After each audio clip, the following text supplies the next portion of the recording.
দর্শক স্বাগত জানাচ্ছি দীপ্ত টেলিভিশনের বিশেষ টক শো সালাম স্টিল প্রেজেন্টস দ্য হট সিটে। প্রতি বৃহস্পতিবার রাত 11:35 এই আয়োজন নিয়ে আমরা হাজির হই আপনাদের সামনে। আজকের পর্বে কে থাকছেন আমাদের অতিথি, চলুন দেখে নেই। রাজশাহী থেকে আসা লাগবে কেন? সাহসী ও স্পষ্টভাষী তরুণ রাজনীতিবিদ, একজন বিশিষ্ট অ্যাক্টিভিস্ট, সংগঠক, শিক্ষক এবং লেখক। তিনি ঢাকা বিশ্ববিদ্যালয়ের রাষ্ট্রবিজ্ঞান বিভাগ থেকে পড়াশোনা করেছেন। মাদ্রাসা ব্যাকগ্রাউন্ডের কারণে ছাত্র জীবনে তাকে নানা কটূক্তি ও রাজনৈতিক হয়রানির শিকার হতে হয়েছে, কিন্তু তিনি তার আদর্শ থেকে বিচ্যুত হননি।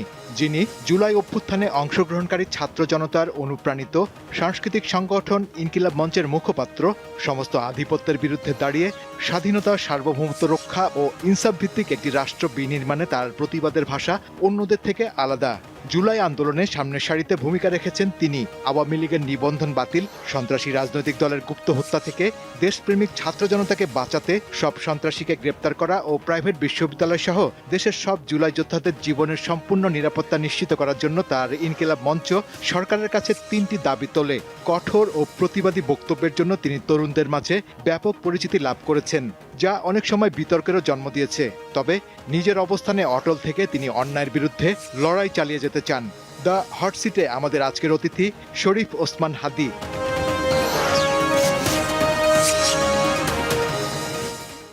দর্শক, আমাদের আজকের অতিথি শরীফ ওসমান হাদী, ইনকিলাব মঞ্চের মুখপাত্র। হাদী, আপনাকে স্বাগত জানাচ্ছি আমাদের আজকের দ্য হট সিটে। যে বিষয়টা নিয়ে প্রথমে আলোচনা করতে চাই, যে এই 36 জুলাইয়ের পরে যে নতুন বাংলাদেশ, সেই বাংলাদেশে আপনি একটি সংগঠন পরিচালনা করছেন, যারা বাংলাদেশের রাজনীতি, সমাজনীতি, অর্থনীতি, বিভিন্ন আন্দোলন, বিভিন্ন প্রেক্ষাপট নিয়ে আপনারা কাজ করছেন। সম্প্রতি আপনারা ইনকিলাব মঞ্চ কালচারাল সেন্টারও চালু করেছেন। আমি যে বিষয়টিতে প্রথমেই দৃষ্টিপাত করতে চাই, যে কোন প্রেক্ষাপটে ইনকিলাব মঞ্চ জন্ম নিল এবং এর আসলে আদর্শই বা কি? ধন্যবাদ দাওয়াত দেওয়ার জন্য আমাকে। ইনকিলাব মঞ্চ, আমরা বারবার যেটা বলি, যে সমস্ত আধিপত্যবাদ বিরোধী এবং আগ্রাসন বিরোধী একটি স্বাধীন সার্বভৌম বাংলাদেশ প্রতিষ্ঠার যেই ইনসাফ ভিত্তিক লড়াই, সেটার জন্য কাজ করতে চাই। আমরা যেসব বন্ধুরা জুলাইয়ে সবাই অংশগ্রহণ করেছি, তো ঠিক তখনই যখন আমাদের বিজয় চলে আসলো জনতার, আমরা ফিল করছিলাম যে এখন তো বিপ্লবের শক্তিগুলো বিভিন্ন কারণেই বিভাজিত হয়ে যাবে। প্রত্যেকটা দেশেই হয়, যে কোনো ঐতিহাসিক গণ অভ্যুত্থান বা বিপ্লব হলে পরবর্তী বিপ্লবীদের মধ্যে বিভাজন ঘটে। তো আমাদের একটা বড় চিন্তা ছিল যে যদি এই বিপ্লবীরা, গণ অভ্যুত্থানের শরিকরা একদম প্রচুর পরিমাণে বিভাজিত হতে থাকে, তাহলে পরে এই জুলাইয়ের স্পিরিট ক্ষতিগ্রস্ত হবে। জুলাইয়ের স্পিরিট ক্ষতিগ্রস্ত হলে পরে আমাদের যে এখানে আধিপত্যবাদ, যে আধিপত্যবাদের বিরুদ্ধে মানুষ জীবন দিল, সেটা আবার মাথাচাড়াই দিয়ে শুধু উঠবে না, সেটা ভয়ানকভাবে ব্যাক করবে। সুতরাং সবাইকে ঐক্যবদ্ধ রাখবার জন্য একটা ইনসাফ ভিত্তিক লড়াইয়ের জন্য একটি প্ল্যাটফর্ম দরকার ছিল, এবং আমরা আমাদের বন্ধুরা সবাই মিলে এই জন্য ইনকিলাব মঞ্চ করেছি। নামটি কেন ইনকিলাব মঞ্চ হলো? ফাইন, নামটি বেশ কয়েকটা কারণেই। আমরা অনেক আগে থেকেই আমরা আমাদের বন্ধুরা কালচারাল লড়াইটা করছিলাম, কারণ আমরা জানি এইখানে যে আজকের ফ্যাসিবাদ, এই ফ্যাসিবাদের তো শুধু আইকনটা চলে গেছে, এখন এখানকার প্রত্যেকটা স্টেজে, বিশেষ করে মনস্তত্ত্বে আমাদের ফ্যাসিবাদের সমস্ত বীজ গভীরভাবে রয়ে গেছে। তো এইখানে এই যে ফ্যাসিবাদ এবং ভারতীয় আধিপত্যবাদ যে প্রতিষ্ঠা করা হয়েছে, এর অলমোস্ট প্রত্যেকটা শিকড়ই কালচারালি এস্টাবলিশ করা হয়েছে, কালচারাল বীজ বপন করা হয়েছে। তো ওই কালচারাল লড়াইটা আমরা দীর্ঘদিন ধরেই করছিলাম। সেজন্য আমরা দেখলাম যে এই ইনকিলাব জিন্দাবাদ, এটা তো আমাদের দীর্ঘ ঐতিহ্যের অংশ। যেমন যখন সেই ব্রিটিশ বিরোধী আন্দোলন চলে ভারতে, যখন অবিভক্ত ভারত, যখন ভারত আমাদেরও, তখনও কিন্তু ইনকিলাব জিন্দাবাদ নেমে আমাদের একটা ঐতিহাসিক সিলসিলা আছে, যেটা বলে আমরা ব্রিটিশদের বিরুদ্ধেও লড়াই করেছি। সুতরাং এইবারের জুলাইও আমরা ইনকিলাব জিন্দাবাদকে আবার সামনে এনেছি। দেখলাম বলবার সাথে সাথে মানুষ ভীষণভাবে আন্দোলিত হচ্ছে, তো আমরা মনে করলাম ঠিক আছে, আমরা আমাদের ওই স্বকীয় জায়গাটুকুন ধরে রেখেই ইনকিলাব মঞ্চ করলাম এই নামে, এবং মানুষ ভীষণ ভালোবাসলো। এবং আপনারা কি কি কাজ করতে চান, আপনাদের লক্ষ্য উদ্দেশ্যগুলো কি? আচ্ছা, আমরা অল্প করে সুনির্দিষ্ট করে বলেন। মানে এমনিতে হচ্ছে আমাদের টোটাল লড়াইটা কালচারাল লড়াই। এখন অনেকে বলে যে আমরা তাহলে যে পলিটিক্যাল ভয়েস দিই, তো বাংলাদেশে এটা বানানো হয়েছে যে আপনি এমন কালচারাল অ্যাক্টিভিজম করবেন যেন আপনি রাজনীতির কিছুই বুঝেন না, কিন্তু আপনি এখানে ফ্যাসিবাদকে পেলে পুষে বড় করছেন। তো আমরা আসলে একটা নতুন টার্মও বলি আমাদের ক্ষেত্রে, এটা হলো পলিটিকো কালচারাল। মানে আমরা দেশ, জাতি, স্বাধীনতা, সার্বভৌমত্বের প্রশ্নে আমরা পলিটিক্যাল ভয়েস দেই, কিন্তু আমরা রাজনৈতিক দল না। এবং আমরা এই ভয়েসটা মূলত দেই যে কোনো কালচারাল অ্যাক্টিভিজমের মাধ্যমে। যেমন আমার লেখা যে জুলাইয়ের একটা অসাধারণ, মানে মানুষের কাছে প্রচুর পরিমাণে গেছে লাল জুলাই গানটা, এখন পর্যন্ত যে গানটা, যে র্যাপটা মানুষ প্রচুর শুনেছে, এই র্যাপ থেকে শুরু করে আমরা বিভিন্ন জায়গায় নাটক করেছি, যত কালচারাল অ্যাক্টিভিজম আছে, কবিতা করা, নাটক করা, মিছিল করা, রাজনৈতিক বক্তৃতা দেয়া, আমরা এই সবগুলোকেই কালচার মনে করি। কারণ কালচার তো হচ্ছে হোয়াট উই আর, আমরা যা।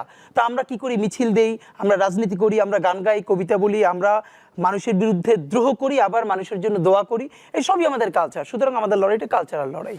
বাংলাদেশের বা বাংলাদেশীয় যে কালচার, আপনার কি মনে হয় যে 1947-এর আগে যে ভারতবর্ষ ছিল, তার মানে ভারত, পাকিস্তান, বাংলাদেশ সব মিলেই আমাদের কালচার ছিল, আমাদের কি নিজস্ব কোনো কালচার দাঁড়িয়েছে?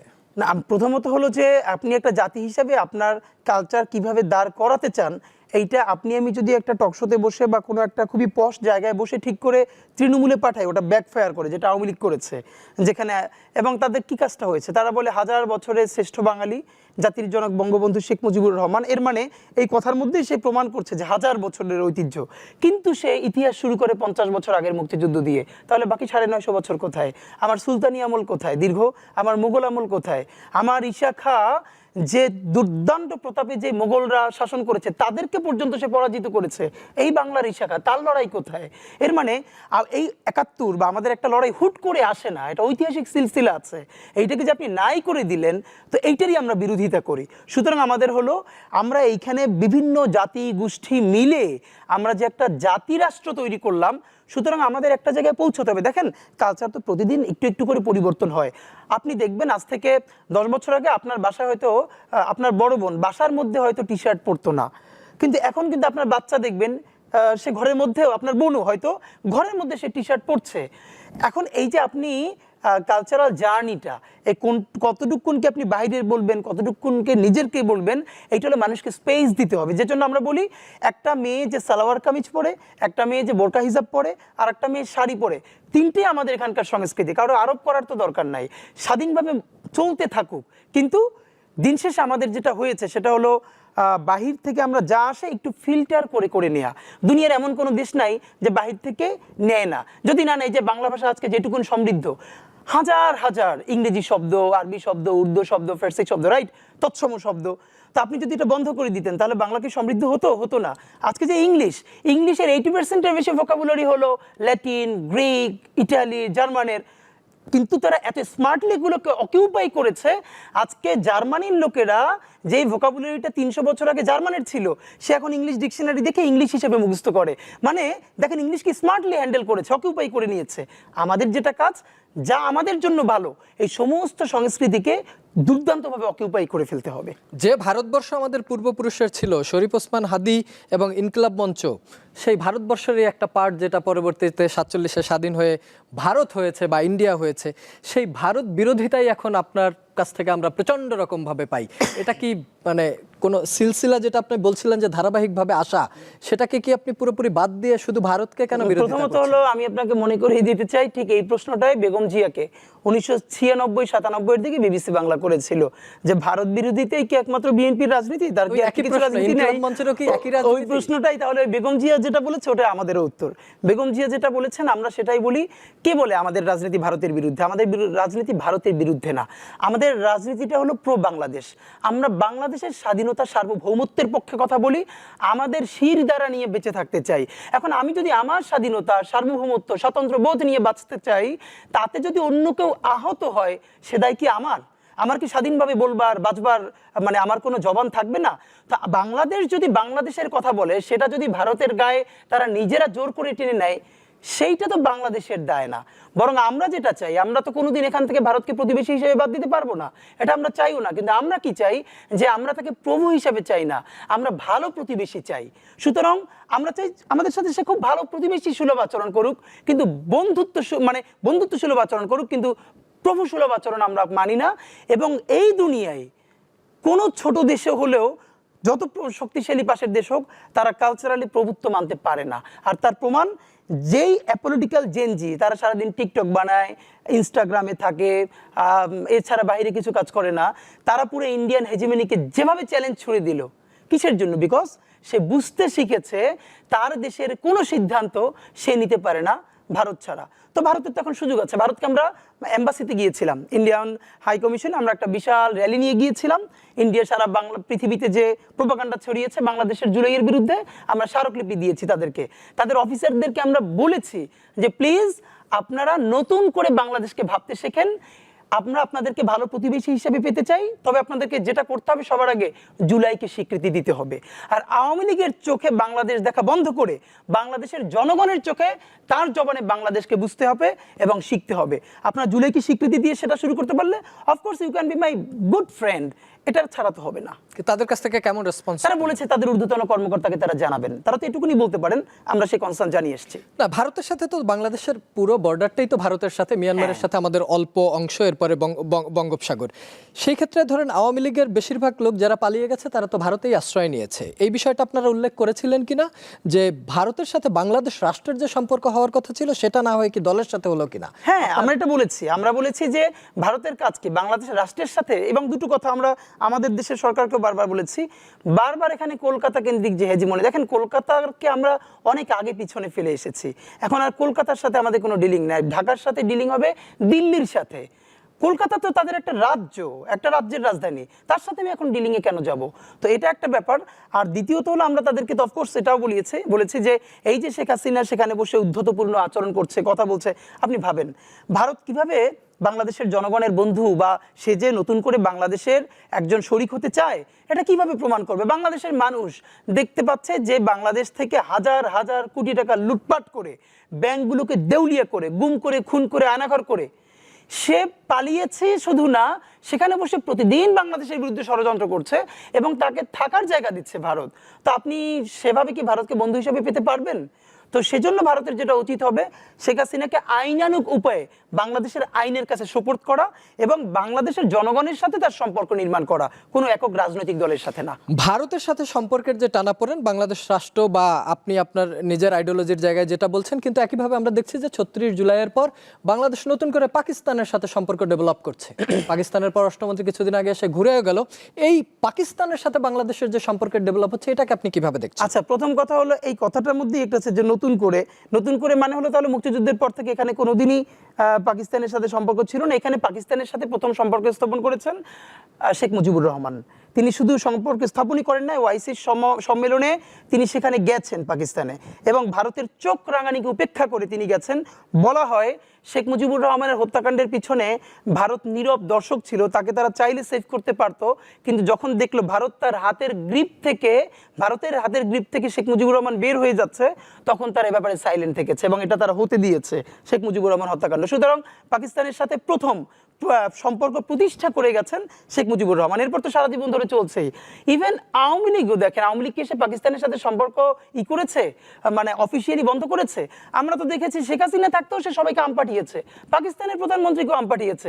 এর মানে শেখ হাসিনা পাকিস্তানের প্রধানমন্ত্রীরা আম পাঠালে সমস্যা নাই, ডক্টর ইউনূস পাঠালে সমস্যা।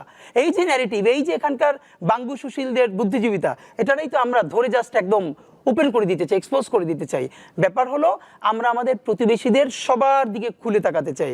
আমাদের বন্ধু পাকিস্তান, শ্রীলঙ্কা, নেপাল, ভুটান, আমরা তো বরং ভারতের সাথে যেটা চাই, ভারত আমাদেরকে ট্রানজিট, সেই ট্রানজিট ধরে ভারত বাংলাদেশের মাঝখান থেকে বুক চিরে ট্রানজিটের নামে করিডোর নিয়েছে। অথচ আমি নেপাল যেতে চাই, আমি ভুটান যেতে চাই, অল্প একটু ট্রানজিট দরকার। তাহলে নেপাল আর বাংলাদেশ, ভুটান আর বাংলাদেশ, এই বাণিজ্যিক ট্রানজিট যদিও আপনি জানেন নেপালের সমুদ্র বন্দর নাই, ভুটানের সমুদ্র বন্দর নাই, বাংলাদেশের সমুদ্র বন্দর অসাধারণ। যদি ভারত অনেক দিন ধরে বাংলাদেশও চাচ্ছে, নেপাল ভুটানও চাচ্ছে, ভারত রাজি হচ্ছে না কেন? তার সিকিউরিটি কনসার্ন। অথচ সে যদি মাঝখানে ট্রানজিট দিত, আমরা ফিস দিতাম, তাহলে বাংলাদেশ হাজার হাজার কোটি টাকা কামাই করতে পারতো, আমাদের পোর্ট সুবিধা তাদেরকে দিয়ে নেপাল ভুটান উপকৃত হতো। এর মানে বাংলাদেশের সমস্ত রসটুকুন শুধু ভারত খাবে। আমার বন্ধু নেপাল, ভুটান, পাকিস্তান, শ্রীলঙ্কা আর কারো কাছে আমাকে সে যেতে দিবেন, এটা তো হবে না। আমার অনেক প্রতিবেশী আছে, আমি সবার সাথে ভালো আচরণ করব। ইভেন আমি সেই ভালো আচরণ তো ভারতের সাথে করতে চাই। আমাদের প্রফেসর ইউনূস বলেছে যে আমরা ভারতের যে 7 সিস্টার্স, তারও তো সমুদ্র বন্দর নাই, সে যদি আমাদের সাথে প্রভুত্বের সম্পর্ক বাদ দিয়ে বন্ধুত্ব স্থাপন করে, আমাদের সেই বন্দরের সুবিধা তো আমরা 7 সিস্টার্সের বন্ধুদেরকেও দিতে চাই। এখন এই যে পাকিস্তান, মানে কি পাকিস্তান এখানে ছিল না? পাকিস্তান তো আছেই। সুতরাং শুধু পাকিস্তান না, আমাদের এই বঙ্গোপসাগরের পাশে দক্ষিণ এশিয়ার সবার সাথে আমাদের সম্পর্ক এক্সপ্লোর করতে হবে আবার। ভারত এবং বাংলাদেশের সাথে যে চুক্তিগুলো ছিল এগুলো নিয়ে প্রচুর আলোচনা হয়েছে এবং বাংলাদেশের মানুষের মধ্যে অনেক ধরনের উদ্বেগ ছিল, কিন্তু বর্তমান যে ইন্টারিম গভর্নমেন্ট তারা আসার পর কি এমন কোনো কিছু প্রমাণ করতে পেরেছে যেখানে অসময়ে এই জায়গাটা ছিল? আপনাকে একটা স্পেশাল থ্যাঙ্কস দিই এই জন্য যে আপনি মনে হয় এতদিন আমি এত শত গেলাম যে এই ব্যাপারটা অন্তত সামনে তুললেন, যেটা বাংলাদেশের গণমাধ্যমগুলোর প্রচুর আকারে তোলা দরকার ছিল, ইন্টারিমকে চাপ দেওয়া উচিত ছিল। যেমন দেখেন, আমরা জানি যে এই সরকার মানে ফ্যাসিস্ট সরকার অনেকগুলো চুক্তি করেছে। দেশের নিয়ম হলো যখন কোনো চুক্তি হয় অন্য দেশের সাথে সংসদে সেটাকে উপস্থাপন করতে হবে, মানুষকে জানাতে হবে। তারা সংসদে উপস্থাপন করে না, মানুষ জানে না। তো এখন ইন্টারিমের তরফে যেটা আমরা টুকটাক বুঝবার চেষ্টা করেছি যে এখন তো সংসদ নাই, তাহলে এক্সপোজ করবে কে, মানে ওই যে ওটাকে এক্সপোজ করার মতো সাহস, এটাকে ওপেন করা, এটা তো ইন্টারিমের নাই। বিকজ এখানে তো পলিটিক্যাল গার্ডসওয়ালা কোনো লোক নাই, এখানে তো অর্ধেক মেরুদণ্ডী প্রাণী অনেক মানুষ উপদেষ্টা হয়ে আছেন। কারণ হলো আজকে যদি ফ্যাসিবাদ ফিরে, যদি তারা রাস্তায়ও নামে বড় করে, তো এখানের কয়জন উপদেষ্টা আছেন বুক চিতিয়ে ট্যাঙ্কের সামনে লড়াই করবেন? আর তো অনেকে বিদেশ চলে যাবেন। তো এই জন্য ওই সাহসটা নাই, যে কারণ জন্য আমার আফসোসটা হলো এটা তো না হলো বিপ্লবী সরকার, না হলো কিছু মানে গণ এনজিও তন্ত্রী সরকার হলে যেটা হয় যে প্রচুর টকশো করতে হবে, প্রচুর সভা সেমিনার করতে হবে, আর এই তো আমাদের এখন বরং যেটা উচিত, আপনার মাধ্যমে আজকে বলি যে অন্তত এই সরকারের অবশ্যই আগামী পলিটিক্যাল গভর্নমেন্টের জন্য খুব কঠিন হবে, কারণ তাকে তো ইন্ডিয়া প্রশ্ন ডিল করতে হবে। সুতরাং এই সরকারের উচিত যেই অসম চুক্তিগুলো ভারতের সাথে দিল্লির সাথে ঢাকা করেছিল সেগুলোকে জনগণের সামনে আনতে হবে। এটা কারো করুণা না, এই চুক্তিগুলো জনগণের পয়সায় হয়েছে, সুতরাং জনগণের জানার অধিকার আছে, এটা এই সরকারকে করতে হবে। আপনি কিছুদিন আগে লিখেছেন বা বলেছেনও যে জীবনকে আল্লাহর কাছে ওয়াকফ করে দিচ্ছি। তার মানে যারা এখন সরকারের দায়িত্বে আছে, আপনি যেরকম বললেন যে এখন যদি আওয়ামী লীগ গভর্নমেন্ট কখনো আবার যদি ফেরে বা তারা রাজপথেও নামে, এই উপদেশটা কাউকে খুঁজে পাওয়া যাবে না। এটা আপনার মন্তব্য, আমি সেটা ধরেই বলছি। তার মানে কি আপনার জীবন ঝুঁকিতে আছে ভবিষ্যতে? এমনিতে হলো যে অনেকে যে ধরেন আছে না যে একটু মানুষের সিম্প্যাথি নেওয়ার জন্য বলা, তো এই জন্য ধরেন আপনি যদি আমার একদিন ইনবক্স দেখেন শুধু আমার পেজের, যে কোনো সুস্থ মানুষের জন্য 2-3 মিনিটের বেশি দেখা কঠিন।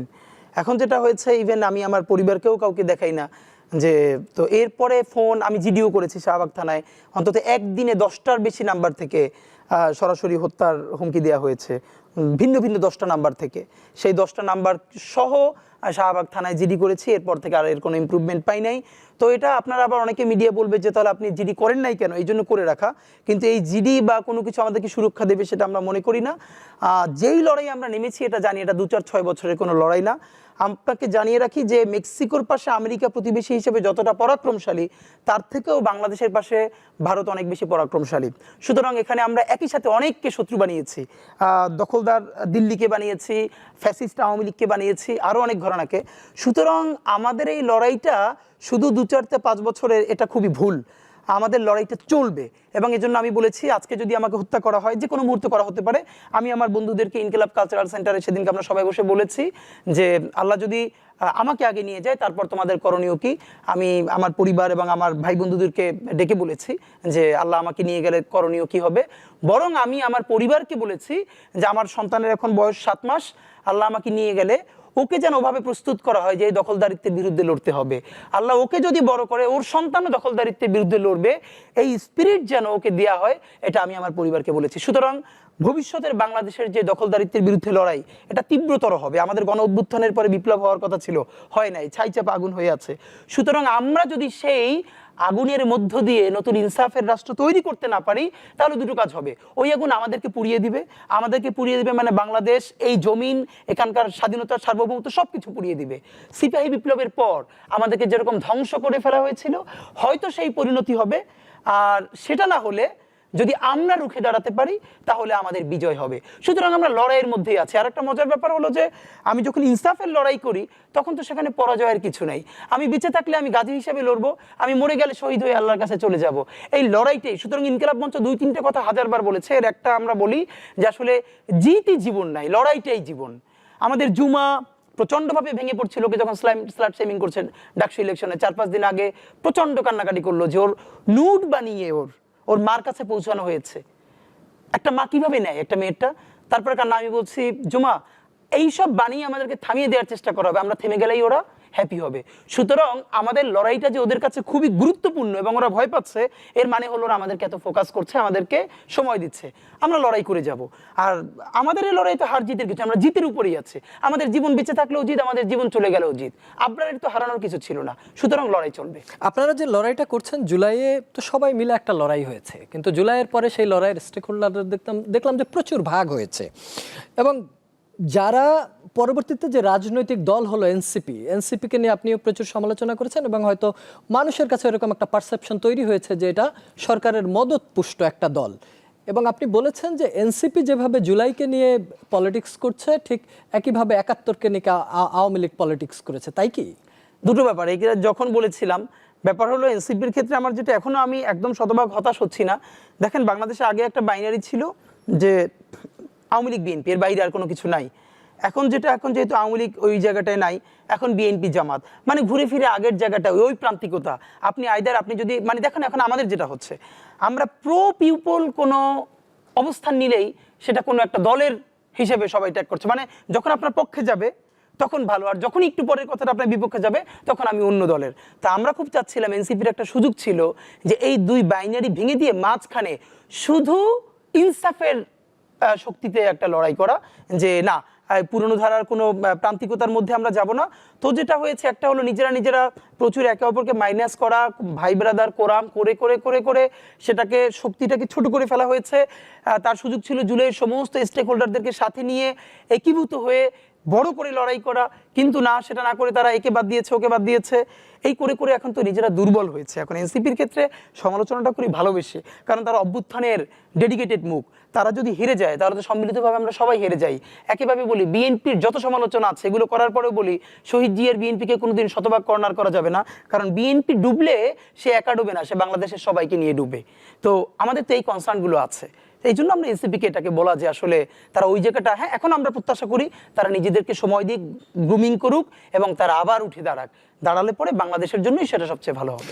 আপনি যেমন এনসিপি বা অন্য রাজনৈতিক দলের সমালোচনা করেন, আপনাকে নিয়েও বেশ কিছু সমালোচনা আছে। ইনকিলাব মঞ্চকে বলা হয় যে বাংলাদেশে যে মব জাস্টিসগুলো হয় বা এখানে আপনারা উস্কে দেন, আপনি বিভিন্ন বক্তব্যে ছিঁড়ে ফেলবেন, মেরে ফেলবেন, ধরে ফেলবেন, এই জাতীয় শব্দ ব্যবহার করেন। সেই সাথে এমন কিছু শব্দও থাকে যেগুলো হয়তো সবার সামনে বলাও সম্ভব না। আপনি কেন এত অ্যাগ্রেসিভ অ্যাটিটিউড করেন? হ্যাঁ, প্রথম কথা হলো, আপনি যদি চান আমার সময় দিলে, তাহলে এটা তো টকশো তো এত একাডেমিশিয়ানরা দেখবে না। আমি সময় দিচ্ছি, আপনি মানে একাডেমিশিয়ানরা দেখবে না, সেটা হলো এমনিতে একাডেমিকলি প্রুফ করবার ভীষণ জায়গা আছে যে স্ল্যাং কখন পাওয়ার হয়ে ওঠে। হ্যাঁ, পৃথিবীর প্রত্যেকটা দেশে এরকম নোবেল প্রাইজ পাওয়া অনেক নোভেল আছে ইংলিশে, যেখানে প্রতিরোধের ভাষা হয়ে উঠেছিল সেখানকার স্ল্যাং। কিন্তু এর মানে আমি এখানকে স্ল্যাংকে এস্টাবলিশ করি না। আমাদের যে কথা সেটা হলো, বাংলাদেশের টকশোগুলোতে যখন সিরিজ আলাপ হওয়ার কথা যে গত 15 বছরে যত মানুষকে গুম করা হয়েছে, মামলার সংখ্যা 3000-এর বেশি গুম কমিশনে। আমি আজ পর্যন্ত একটা মূলধারার টিভিতে দেখি নাই যে অন্তত 2-4জন গুমের ভিকটিমদেরকে নিয়ে লম্বা সিরিজ, 2-1জনকে নিয়ে কেউ করতে পারে, লম্বা সিরিজ করেছে না, আমি দেখি নাই। আপনি গুম নিয়ে করেন নাই। পিলখানায় তাপসের গাড়িতে উঠাই একজনকে পোড়াই দেওয়া হয়েছে, সেনা অফিসার, তার স্ত্রী আমাদেরকে এসে বলেছেন। একটা পিলখানার পরিবারকে নিয়ে কেউ টকশো করতেছে না, কোনো নিউজ করতেছে না। আসেন শাপলা নিয়ে তো কথা বললে ইজ্জতই থাকবে না, এটা নিয়ে কথা বলা যায় না, এটা নিউজ আইটেম হইতে পারে না। পিলখানা নাই, শাপলা নাই, গুম নাই, আয়নাগর নাই, খুন নাই, হাজার হাজার কোটি টাকা লুট হয়েছে। একটা ফরিদপুরের ছাত্রলীগের সেক্রেটারি 200 কোটি টাকার বেশি পাচার করেছে। Can you imagine? একটা জেলা ছাত্রলীগের সেক্রেটারি যদি 200 কোটি টাকা পাচার করতে পারে, তাহলে হোয়াট অ্যাবাউট পুরো ছাত্রলীগ, তারপরে পুরো আওয়ামী লীগ, পুরো দেশটা বেচে দিয়েছে। এইগুলো নিয়ে যখন কোনো টকশোতে কোনো আলাপ থাকে না, আপনি যখন কোথায় 5টা 10টা 15টা বাচ্চা কারে গালিগালাজ করতেছে, সেই বাচ্চাদের মধ্যে এমন আছে যার জুড়ে চোখ চলে গেছে, হাত চলে গেছে, আপনি সেইগুলোকে একটা টকশো না, সিরিজ টকশো করছেন, এইগুলোকেই মেইন স্ট্রিম করছেন। আহারে বাচ্চারা কি খারাপ কথা বলে, অথচ আপনি একবারও এই গণহত্যাগুলোর ব্যাপারে আপনার টকশো নাই, এই জন্য আপনার লজ্জা নাই, আপনার এই জন্য দুঃখবোধ হয় না যে আমি একটা গুমের পরিবারের সন্তানকে নিয়ে। একটা মেয়ে যে বলেছে, ডক্টর ইউনূস যেদিন আয়নাঘর পরিদর্শন করতে গেছেন, সেদিন সাথে একটা মেয়ে গেছিল, ও তখন ছোট, ওই ইন্টারভিউতে বলতেছে ওর মাকে যখন আয়নাঘরে আনছে সে অনেক স্বাস্থ্যবান, তাকে এমন লাথি মারছে ও পানি খাইতে চাইছিল, বলছিল আমার মারে একটু পানি দেন, এমন লাথি মারছে সে বাথরুম করে ফেলছে। এই মেয়েটাকে নিয়ে বাংলাদেশের একটা মিডিয়া, যে ওর সামনে একটা মেয়ে বলেছে গুম কমিশনে যে তাকে আয়নাঘরে নেওয়ার পর তার পিরিয়ড হয়ে গেছে মাইরের চোটে, ওয়াশরুমে এমন অবস্থা রাখা হয়তো আপনি কোনোভাবেই প্রাইভেসি মেনটেন করতে পারবেন না। একটা নারী ওয়াশরুমে পুরো কমোডে বসবার জায়গা নাই, আধো বসা, এত ছোট, তাও মানুষ দেখছে ওখানকার প্রহরীরা। তার মাইরের চোটে পিরিয়ড হয়ে গেছে, সে প্যাড চেয়েছে এবং তাকে বিভৎস হাসি। আপনি ভাবেন আপনার বোন, আপনার মা আয়না ঘরে, মাইরের চোটে জীবনের এই পরিণতি চলে এসেছে, আপনার মধ্যে এই সুশীলতা থাকবে? আমরা জুলাইয়ের তুমুল গণহত্যার পরে একটা বিচার করতে পারি নাই। এখন পর্যন্ত 1000-এর বেশি পুলিশের বিরুদ্ধে মামলা হয়েছে, যারা সরাসরি মাথায় গুলি করেছে, বুকে গুলি করেছে, কোনো উস্কানি ছাড়া। সেখানে মাত্র 46 জন পুলিশকে গ্রেপ্তার করা হয়েছে। তার মধ্যেও কিছুদিন আগে একজন পুলিশকে জামিন দেওয়া হয়েছে, যে জামিন পাওয়ার পরের দিনই ভারতে পালিয়ে গেছে। আপনি এখন পর্যন্ত যেই 1400-এর বেশি জাতিসংঘের প্রশ্ন মতে শহীদ, সেই শহীদ পরিবারের জন্য এখন পর্যন্ত একটা বিচার এনে দিতে পারেন নাই। 20,000-এর অধিক চিরতরে অন্ধপঙ্গু, তার জন্য একটা বিচার এনে দিতে পারেন নাই। আপনি বরং কি পারছেন, আপনি এখন কে কারে কতটুকুন গালি দিচ্ছে সেটা নিয়ে আপনার জান বের হয়ে যাচ্ছে। জান এই জন্য বের হয়ে যাচ্ছে, আপনার পরিবারের কেউ আয়নাঘরেও যায় নাই, গুমও হয় নাই, খুনও হয় নাই, বরং আপনার বন্ধু বান্ধব পাচার করে হাজার হাজার কোটি টাকা পাঠিয়েছে।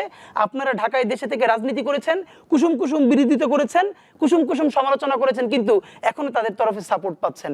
এই জন্য আপনার এই দুঃখ বোধ হয়। যদি আপনার নিজের বাবা মা ভাই বোন ইলিয়াস আলীর মতো হতো, অথবা এমন কেউ হতো গুম হয়ে গেছে, খুন হয়ে গেছে, তাহলে বুঝতেন সুশীলতার ভাষা কেমন। আর মবের ব্যাপারে যেটা ব্যাপার, সেটা হলো আজ পর্যন্ত বাংলাদেশের একটা মিডিয়া বলতে পারবে এতগুলো মবের আশেপাশেও ইনকিলাব মঞ্চ 1 সেকেন্ডের জন্য গেছে? আমাদের প্রোগ্রাম তো শত শত মিডিয়া যায়, তো প্রেস মিট না করে আমরা মিডিয়াকে না জানিয়ে কোথায় যাই? আমরা আজ পর্যন্ত একটা টোকা দিয়েছি, এমন কোথাও আছে? তো এই যে ঘুরে ফিরে এই প্রশ্ন করা, আমি চাইলে এটাকে একদম এমনভাবে বলতে পারি, লজ্জায় পড়ে যাবে, কিন্তু যাতে কেউ অত লজ্জায় না পড়ে এই জন্য বলি না। সুতরাং আমাদের মিডিয়ার ভাইদের এগুলো একটু চক্ষু বন্ধ করে লেসন নেওয়া উচিত। তার মানে আপনি বলতে চাচ্ছেন যে পরিমাণ নির্যাতন হয়েছে, হত্যা হয়েছে, গুম হয়েছে, তার তুলনায় আপনার এই স্ল্যাং বা গালি এটা কিছুই না? কিছুই না। আচ্ছা, এখন ধরেন না, প্রথমত ধরেন আপনার তো ভাষার রাজনীতিটা জানতে হবে। এটা আমি আগেও একটা শোতে বলেছি। একটা হলো প্রত্যেকটা প্রোগ্রামের একটা ভিন্ন বিউটি আছে এবং একটা প্যাটার্ন আছে। আপনি একটা রাজপথের তুমুল একজন মানুষকে হত্যা করা হয়েছে, তার পরিবারকে নিয়ে আপনি বিচার চাইছেন, তখনকার ভাষায়ন। এবার আপনি একটা প্রেস ক্লাবে বা সিরডাপে একটা পলিসি মেকিং এর জায়গায় একটা রাউন্ড টেবিল করছেন, আপনার টোন, এবং আপনি এখন একটা টক শোতে কথা বলছেন, এই তিনটা টোন, মেজাজ, ফ্রেমিং নিশ্চয়ই এক হবে না। তো আপনি এই টক শোর সুন্দর কথা, আমি এখন এখানে এসি রুমে বসে কথা বলছি, মনে রাখতে হবে। আমি যখন শাহবাগে ঘন্টার পর ঘন্টা রৌদ্রে আমরা দাঁড়াই, তখন কিন্তু এসি থাকে না, তখনকার পরিবেশ এটা থাকে না। সুতরাং প্রত্যেকটা শব্দের স্থানকাল পাত্রভেদের ভিন্ন রাজনীতি আছে। এই ভাষায়নের যে রাজনীতি বা রাজনীতির যে ভাষা, এটা নিয়ে আমাদের প্রচুর বোঝাপড়া আছে এবং এই জন্য আমরা খুব বুঝে এগুলো বলি। আর একটা প্রশ্নে যেতে চাই, সেটা হচ্ছে আপনি গোপালগঞ্জকে ভাগ করে দিয়েছেন বেশ কয়েকটা জেলার সাথে। আমি দেইনি, বেগম জিয়া দিয়েছে। বেগম জিয়া দিয়েছে। আপনার একটা বক্তব্য এটা আমরা দেখেছি যে এখন বেগম জিয়া বা আপনারা গোপালগঞ্জকে অন্য জেলার সাথে ভাগ করে দিতে পারেন কিনা, এটা একটা প্রশ্ন। আর একটা হচ্ছে ধানমন্ডি 32 নাম্বার, যেটা তো বাংলাদেশের ঐতিহাসিক দলিল, সেটাকে ভেঙে ফেলা হয়েছে, সেটা তো আপনাদেরকে অনেক খুশি দেখা গেছে, কেন এমন? প্রথমত কথা হলো যে গোপালগঞ্জের যে প্রশ্নটা, এটা হলো আমরা যদি ভেঙে দিতে পারতাম তাহলে তো এখন আপনি প্রশ্নই করতে পারতেন না, কারণ গোপালগঞ্জ নামে জেলাই থাকতো না। আমরা গোপালগঞ্জের বিভিন্ন উপজেলাকে পাশের জেলার সাথে অ্যাটাচ করে দিতাম যদি আমাদের হাতে ক্ষমতা থাকতো। ওকে, যেহেতু নাই, এর মানে এটা তো হচ্ছে না। নাম্বার 2 হচ্ছে বেগম জিয়াকে যখন 2014 সনে ট্রাক দিয়ে আটকে রাখা হলো, তিনি সমাবেশে আসবেন, ঘন্টার পর ঘন্টা তাকে যে নারী পুলিশ তার সাথে বেয়াদবি করলো, তখন তিনি বলেছিলেন না কে গোপালগঞ্জের নাম বদলে যাবে। এর মানে কি তিনি আসলে গোপালগঞ্জের নাম বদলাতে চান? এই যে মানে বেগম জিয়া বললে, আমরা বললে এটার আক্ষরিক অর্থ করা, আর শেখ হাসিনা বললে সেটার আক্ষরিক অর্থ না, সেটার স্পিরিট খুঁজে বের করা, এইটি হলো বাংলাদেশের মিডিয়ার রাজনীতি। হ্যাঁ, এটুকুন আমরা বুঝি। প্রথমত হলো এই যে গোপালগঞ্জের মানুষকে সবাই আওয়ামী লীগ করে, তাহলে প্রতিরোধ গড়ে তুললো কারা? অফকোর্স সেখানে এই ফ্যাসিবাদের বিরুদ্ধে লক্ষ লক্ষ মানুষ আছে। আমরা বরং গোপালগঞ্জের নামে যে দুর্বৃত্তায়ন হয়েছে বাংলাদেশে, সেই দুর্বৃত্তায়নের বিপক্ষে কথা বলছি, যে এইরকম একটা জেলার নামকরণ করে বাকি 63 জেলাকে খুন করে গুম করে ফেলা যাবে না। একইভাবে যদি এই গোপালগঞ্জের রাজনীতিটা কোনোদিন বগুড়া করে, আমাদের তখন বগুড়ার বিরুদ্ধে কথা বলতে হবে এবং অফকোর্স বলবো। এর মানে কোনো একক জেলার বিরুদ্ধে না, আপনি জেলার নামটা ব্যবহার করে যখন মানুষকে নাই করে ফেলেন সেইটার বিরুদ্ধে আমাদের কথা। আর একটা বলছিলাম ধানমন্ডি 32 নিয়ে। ধানমন্ডি 32 এই যে দেখেন ইতিহাসের অংশ। প্রথম কথা হলো যে কোনো বিপ্লবের প্রধান কাজ হলো আপনি বিপ্লব করলে চূড়ান্ত বিপ্লব করতে হয়। বাংলাদেশের আফসোস হলো সে চূড়ান্ত বিপ্লবটা করতে পারলো না।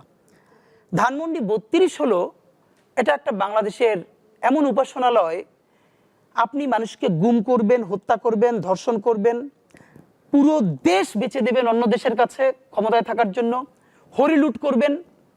এই সব করবার পর আপনার একটা পরিত্রাণ লাগবে। আপনি ওখানে যেমন গঙ্গা স্নান করলে সমস্ত কিছু ধুয়ে যাবে, এই গঙ্গা স্নানের জায়গাটা হলো ধানমন্ডি 32 আওয়ামী লীগের। সে রাতে ইলিয়াস আলীকে হত্যা করে আরো 10 জনকে গুম করে খুন করে সকালবেলা ধানমন্ডি 32 গিয়ে একদম একটা সাদা কালো পাড়ের শাড়ি পরে ফুল দিয়ে গঙ্গা স্নান করে আসে, সেই মাত্র পবিত্র হয়ে আসলো। এর মানে যেই ভবন আপনাকে গুমকারী, আপনি জঘন্য হত্যা করেছেন, খুনিকে, হত্যাকারীকে, ধর্ষককে, লুটেরাকে, পাচারকারীকে পরিত্রাণ দেয়, সেটা কোনো বাড়ি না, সেটা হলো ফ্যাসিবাদের উপাসনালয়। স্বাধীনতাকামী মানুষের হলো এই ফ্যাসিবাদের উপাসনালয় যদি কোনো মসজিদ হয়, যদি কোনো মন্দির হয়, যদি কোনো পেগোডা হয়, সেটাকেও ভেঙে গুড়িয়ে দেয়া। ধানমন্ডি 32 তো আরো ছোট ব্যাপার, আপনি কেন গড়িয়ে দেন নাই? বরং আরো যদি অনেকগুলো ধানমন্ডি 32 সামনে গড়ে ওঠে, আপনি সেটাকেও ভেঙে দিবেন। কোনো পূজাতন্ত্র, পুরোহিততন্ত্র চলবে না। আপনাকে প্রত্যেকটা জায়গায়, ধানমন্ডি 32 তো হিসাবের বাইরে না। যেই ভবন, যেই বিল্ডিং মানুষকে হত্যার লেজিটিমেসি তৈরি করে, আপনি তার বিপক্ষে দাঁড়াবেন, আপনি মরে গেলেও দাঁড়াবেন, কাউকে না কাউকে দাঁড়াতে হবে, এটা নিয়ে গ্লানির কিছু নাই। শাহবাগে গণজাগরণ মঞ্চের যে ব্যাপারটা ছিল, এটা নিয়েও আমি আপনাকে অনেকবার কথা বলতে দেখেছি। শাহবাগ নিয়েও আপনার কি কোনো ভয়, নাকি এটা আপনি পছন্দ করেননি? দেখেন, আমার পছন্দ, আমি তো অনেক কিছুই পছন্দ করি না, তো আমি যদি পছন্দ নাও করি, সে কি এই দেশে, এই রাষ্ট্রে থাকবে না? আমার পছন্দের সাথে কি যায় আসে? আমার বাসায় তো আমি অনেক কিছু খাই না, তাই বলে কি আর কেউ খাবে না? সুতরাং আমার পছন্দ অপছন্দের কোনো গুরুত্ব নাই, নাম্বার 1। তাহলে দেখেন, আমাদের বিরোধিতা হলো শাহবাগ জায়গাকে কেন্দ্র করে না, শাহবাগিতা যে একটা আইডিয়া, এই আইডিয়ার বিরুদ্ধে। তাহলে আমরা এটা কেন বিরোধিতা করি? আমাদের বিরোধিতার জায়গা হলো শাহবাগ হলো গত 50 বছরের একমাত্র সব থেকে বড় মব, যেই মবটাকে বিদেশের, সোজা কথা আরো সহজ করে বললে দিল্লির অর্থায়নে এবং তার প্রযোজনায় বাংলাদেশের ফ্যাসিস্ট আওয়ামী লীগের পরিচালনায় এই নাটকটা এখানে মঞ্চস্থ হয়েছে। এবং আপনি পৃথিবীতে এভাবে পাবেন না, দেশের সেরা 3-4টা হসপিটালকে বন্ধ করে দিয়ে দিনের পরে দিন, মাসের পর আরো লম্বা সময় ধরে বিরিয়ানি, কাচ্চি, দুনিয়ার সমস্ত খাবার খেয়ে সরকারের 3 স্তরের নিরাপত্তা নিয়ে তারপরে সেখানে আন্দোলন করা হয়। প্রথম কথা হলো, আমরা এখানে কি, এখানে যেটা বলা হয়েছে, সে এই শাহবাগিতার মধ্য দিয়ে পুরো একটা বিকল্প রাষ্ট্রকল্প দাঁড় করানো হয়েছে। যেমন অনেকে বলে যে হেফাজত যে শাপলা করেছে, দেখেন শাপলা হলো একটা রিয়াকশন। শাহবাগের মতো জঘন্য যে মব, সেই মবের একটা রিয়াকশন ঘটে গেছে শাপলায়। কিন্তু শাপলার কি নাই? শাপলার নিজস্ব কোনো রাষ্ট্রকল্প নাই। কিন্তু শাহবাগ হলো এত শক্তিশালী আইডিয়া যার একটা রাষ্ট্রকল্প আছে। প্রমাণ, সে তখন বাংলাদেশের আইন, বিচার, সচিবালয় প্রত্যেকটাকে বৃদ্ধাঙ্গুলি দেখিয়ে চাপে ফেলে বিকল্প রাষ্ট্রকল্প তৈরি করেছে। সে ওখানে বসে পতাকা উত্তোলিত করছে, পতাকা অবনমিত করছে। এটা রাষ্ট্রদ্রোহিতা হয়। একমাত্র রাষ্ট্র ছাড়া এভাবে পুরো জাতিকে অর্ডার দেওয়ার কেউ নাই যে পতাকা কখন উদ্দোলিত থাকবে এবং কখন তাকে পতাকা নামানো হবে। এই কাজ করার মধ্য দিয়ে শাহবাগ অর্ডার করছে, সেই অনুযায়ী বাংলাদেশের সমস্ত সরকারি প্রতিষ্ঠান 1 মিনিট নীরবতা পালন করছে, কেউ বলছে না। শাহবাগের লেজিটিমেসি কে দিয়েছে? শাহবাগ বলবে আজকে এই টাইম 5 মিনিট সমস্ত সরকারি অফিস কালো ব্যাজ ধারণ করবে। বাংলাদেশের মিডিয়াগুলো, বাংলাদেশের সরকারি অফিসগুলো মিডিয়া কালো ব্যাজ ধরেছে। এর মানে এটা তো একটা বিকল্প রাষ্ট্র এখানে, যে কি করেছে, আইন ধ্বংস করেছে, রাষ্ট্র ধ্বংস করেছে, করে করে করে করে বিচার চাই না, ফাঁসি চাই। এর মানে ফাঁসি একমাত্র বিচার, সে যেভাবে চায় ওটাই হলো বিচার, এর ছাড়া কোনো বিচার নাই। করে সে যে ফাঁসি দিল মানুষকে, এই ফাঁসি থেকে তার দায় মুক্তি কে দিবে? সুতরাং এই শাহবাগ হলো একটা এমন আইডিয়া যেটা তার অপছন্দের মানুষ, যাকে সে পছন্দ করে না, তাকে রাষ্ট্রীয় মদদে জুডিশিয়াল কিলিং করা যাবে, বিচারিক হত্যাকাণ্ড করা যাবে। মুশকিলটা হলো আপনি যখন একটা ছোট ছেলে মেয়ে ইন্টারের একটা বাড়ির সামনে গিয়ে কাউকে বকা দিচ্ছে, খুবই বাজে কথা বলছে, কি জন্য? সে প্রচন্ডভাবে এই জুলাইয়ের স্পিরিট নিয়ে খারাপ কথা বলছে, তাই এটাকে আমরা কোনোভাবে অ্যাডমিট করি না। কিন্তু বাচ্চাটার বয়স কত, ওর সাথে লোক কয়জন, ও তো এমনিতেই বিচার টিচার দেখলে বাসায় ফিরে যাবে, এটা আপনার এত কনসার্ন। অথচ শাহবাগের জঘন্যতম মব সন্ত্রাসের মধ্য দিয়ে বাংলাদেশের ইসলামী ব্যাংকে প্রত্যেকটা ব্রাঞ্চে হামলা করা হয়েছে। এইখানে যারা যারা শাহবাগে আসে নাই তাদের ব্যানার ঝুলিয়ে দেওয়া হয়েছে, ব্যানারে নাম বলা হয়েছে আপনি যদি এত কোটি টাকা না দেন তাহলে ব্যানারে নাম যাবে, ইবনে সিনার নাম চলে গেছে। এরপরে আমি নিজে সাক্ষী, ছোট ছোট প্রতিষ্ঠান তারা পর্যন্ত শাহবাগে অগণিত টাকা দিয়েছে শুধু কিসের জন্য? যাতে ওই ব্যানারের নাম যায়। মানে হলো এই ব্যানারে যাদের নাম আছে তারা বাংলাদেশ বিরোধী। এইটাকে ধরে বরিশাল ইসলামী ব্যাংক হসপিটালে হামলা করা হয়েছে, ব্যাংকের এটিএম বুথে হামলা করা হয়েছে। এমন কোন রাষ্ট্রীয় প্রতিষ্ঠান নাই যেটাকে ধ্বংস করা হয় নাই। এটা নিয়ে কারো মাথা ব্যথা নেই, এগুলো মব না। মানে হলো আপনার নিজের লোক যখন অন্যকে হত্যা করবে তখন এটা হলো তাদের ভাষায় কোট আনকোট মুক্তিযুদ্ধের চেতনা। আর আপনি যাকে অপছন্দ করেন সে যদি সামান্যতম প্রতিরোধ গড়ে তোলে, এটা হলো বিরাট মব। এইরকম মব আমরা গত 15 বছরে দেখি না। যে কোনো আন্দোলনের পেছনে অর্থ একটা বড় ভূমিকা পালন করে। ইনকিলাব মঞ্চ একটা বড় প্রতিষ্ঠান, আপনাদের অর্থ কোথা থেকে আসে? আবার অনেক সময় অনেকে বলেও, আমরা ফেসবুকেও দেখি যে ইনকিলাব মঞ্চ যেমন বলে জামাতের A team, B team, C team থাকে। আপনারা কি কোনো জামাতের কোনো টিম? প্রথম কথা হইল আমরা কার টিম এইটার উত্তর দেই না, কারণ আমরা তো আমরা কাজ করেই দেখি কার টিম। দ্বিতীয়ত হইল আপনি সব আমি মিনিমাম এই 10টা শোতে এই প্রশ্ন শুনলাম, কখনো বলে আপনারা কি এনসিপির বি টিম নাকি জামাতের বি টিম, আবার কখনো কখনো বলে যে বিএনপিরই আপনারা একটা দূরবর্তী উইং কিনা। আপনি আজ পর্যন্ত আপনি সহ আপনাদের কোনো মিডিয়ার বন্ধুরা ছায়ানট বা উদিচিকে প্রশ্ন করেছেন যে আপনারা কি আওয়ামী লীগের বি টিম নাকি সিপিবির বি টিম? আপনারা উদিচি ছায়ানটকে কোনোদিন প্রশ্ন করেন না, কিন্তু ইনকিলাব মঞ্চকে প্রশ্ন করতে মজা লাগে। আমাদের উত্তর দিতে সমস্যা নেই। আসি আর্থিক ব্যাপার বলি, বাংলাদেশ ইনকিলাব মঞ্চ একমাত্র আমার জানা মতে নজির স্থাপন করেছে। আমরা 1 বছরের বেশি ধরে অ্যাক্টিভিজম করছি। আমরা শতভাগ ক্রাউড ফান্ডিং করি, ফেসবুকে আমাদের অ্যাকাউন্ট এবং বিকাশ নগদ সব নাম্বার দিয়ে। আমাদেরকে মানুষ 10 টাকা থেকে শুরু করে 10,000 20,000 পর্যন্ত টাকা পাঠায়। প্রত্যেকটা ইভেন্ট শেষে আমরা সমস্ত ব্যাংক বিকাশের স্টেটমেন্ট পাবলিকলি ওপেন করে দেই। আমরা ইনকিলাব কালচারাল সেন্টার করেছি, 18 লক্ষ টাকা প্রথমে আমরা খরচ করেছি। মানুষ 10 টাকা থেকে শুরু করে 10,000 20,000 টাকা এখানে পাঠিয়েছে।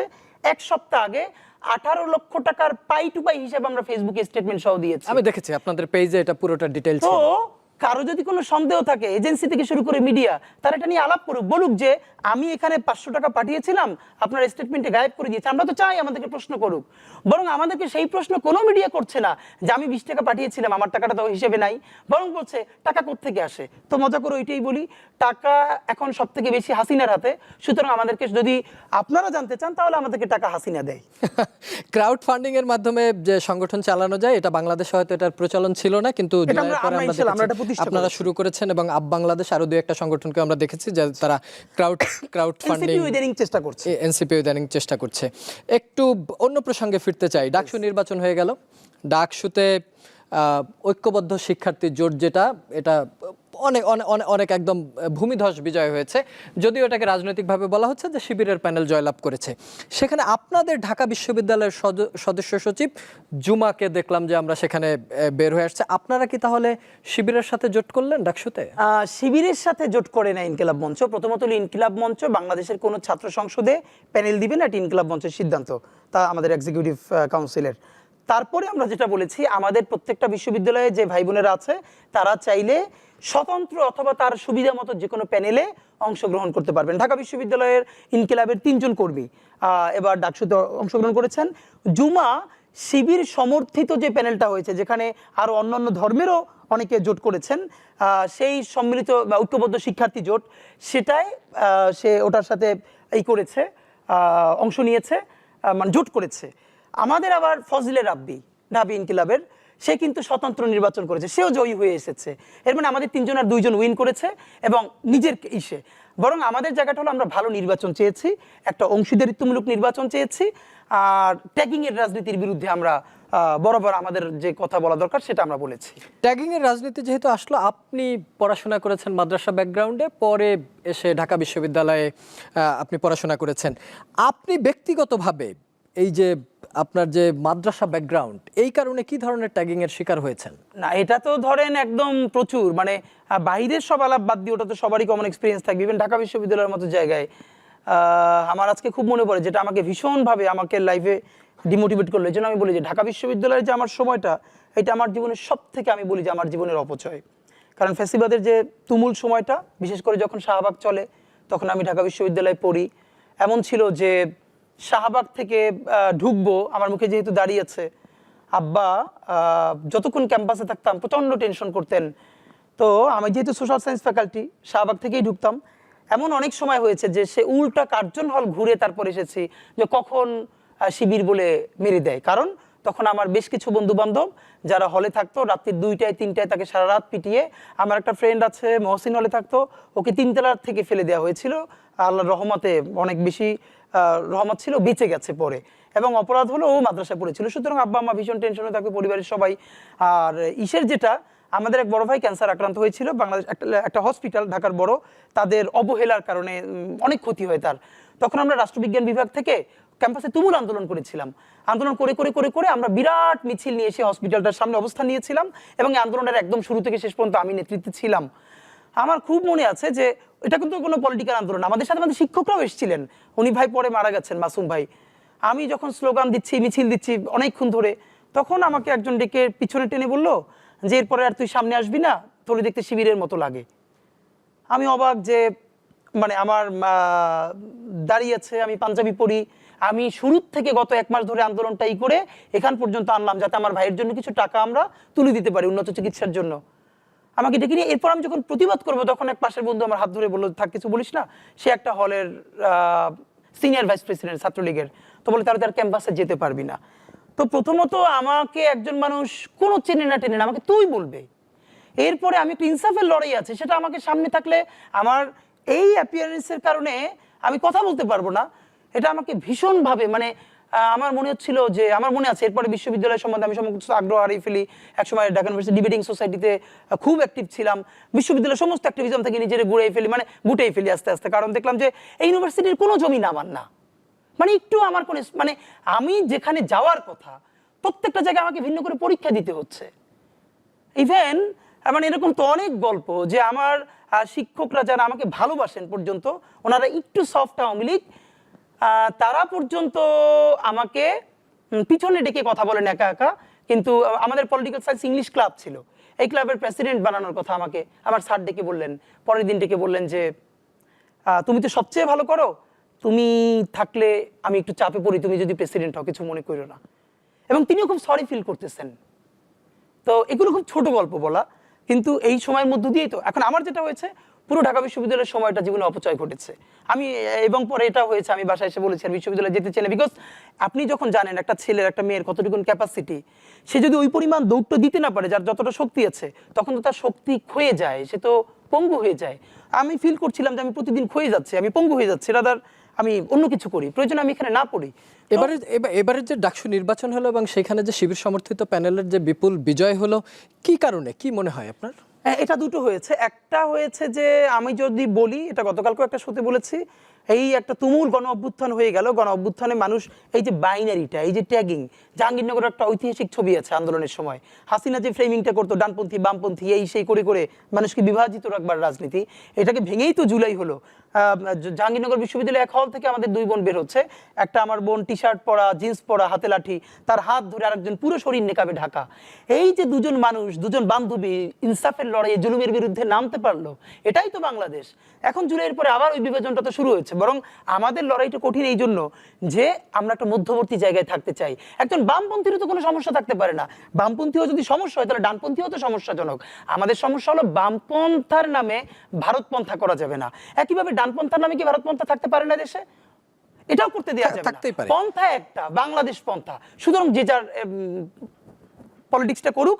কিন্তু হাসিনা এখানকার মানুষকে যেই ভাষা ব্যবহার করে মানুষ করেছে, তার ন্যূনতম বাঁচবার অধিকার, মানবিক মর্যাদাকে ক্ষুণ্ণ করেছে। দেখেন, শহীদ সালাউদ্দিন কাদের চৌধুরীকে জঘন্যভাবে হত্যা করার পরে, জুডিশিয়াল কিলিং, এই শাহবাগ হত্যা করবার পরে তাকে যখন তার বাড়িতে কবরস্থ করা হলো, কবরে দেওয়ার পর সেখানকার ছাত্রলীগের বদমাইশেরা তার কবরের উপরে এসে জুতো পেটা করেছে। আপনারা আজকে বলেন 32 নাম্বার ভাঙলো কেন?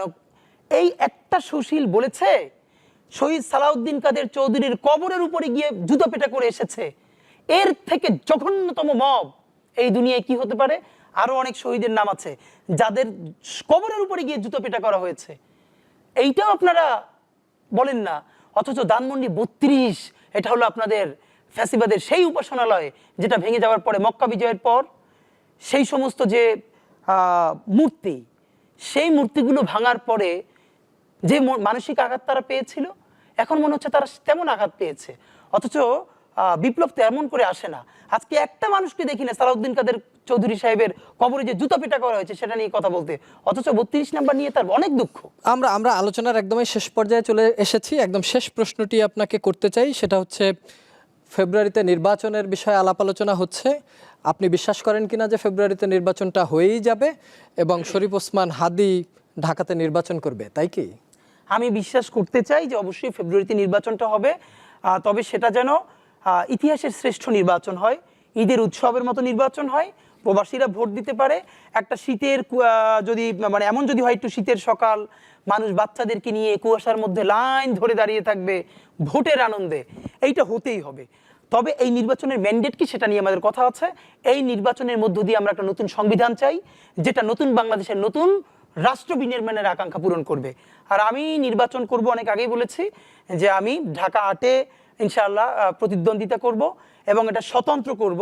আমি ইতিমধ্যে অনেক দল থেকে আমাকে বলা হয়েছে তাদের সাথে নির্বাচন করব কিনা। আমি নিজেকে সম্মানিত বোধ করছি যে তারা আমাকে অ্যাড্রেস করেছেন, কিন্তু আমি তাদেরকে বিনয়ের সাথে জানিয়েছি যে হয়তো যে কোনো দলের সাথে যোগ হলে আমি এবারে এমপি হয়ে আসা খুব সহজ, কিন্তু আমি মনে করি এমপি হওয়ার থেকেও গুরুত্বপূর্ণ হলো এই লড়াইটা জারি রাখা। এবং আমরা যে বৃহত্তর লড়াই করতে চাই, আল্লাহ যদি আমাকে আরো 50 বছর হায়াত দেন, ওই 50 বছরই যে লড়তে চাই সেই লড়াইয়ের একটা অংশ নির্বাচন, যেটা জীবনের খুবই ছোট কাজ। সুতরাং এমপি হব কিনা জানি না, লড়াই জারি রাখার প্রয়োজনে নির্বাচন করব। এবং এই যে কঠিন রাজনীতি, হাজার হাজার কোটি টাকার একটা এমপি ইলেকশন করতে হলে 100 কোটি টাকা খরচ করতে হবে, হাজার হাজার মোটরসাইকেল নিয়ে শোডাউন দিতে হবে, এর বাইরেও ক্রাউড ফান্ডিং করে মানুষের পয়সায় মানুষের নির্বাচন করা যায়, এটার একটা মডেল আমরা তৈরি করতে চাই ঢাকা 8-এ। অনেক অনেক ধন্যবাদ শরীফ ওসমান হাদী আমাদের স্টুডিওতে এসে সময় দেওয়ার জন্য। Thank you. দর্শক, এই ছিল আমাদের আজকের আয়োজন। Salam steel presents the hot seat. অন্য কোনো দিন অন্য কোনো অতিথিকে নিয়ে আবারও দেখা হবে একই দিন একই সময়ে। সে পর্যন্ত সবার জন্য রইল শুভকামনা। শুভরাত্রি।